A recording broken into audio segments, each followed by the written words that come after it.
دا ځینې خلک چې کله موږ ته شکایتونه راوړي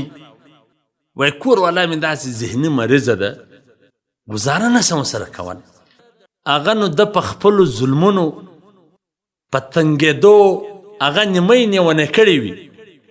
دومره ناکي ناجایز ظلمونه یې ورسره کړي وي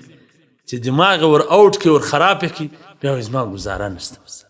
نو د اکثره زنانو د اعصابو د مرضي سبب د هغه خاوند جوړ سوی د باندې به د هر چا هر څومره سختې خبرې برداشت شوي لیکن کور که مازې معمولي خبره ورته وسوله بس بیا د بلډ پرېشر ورته های سي خښم ورته راسي چې څه پر خوله ورځي هغه ورته وایي نو اخر هغې ته د بشار ناجوړي ور واچي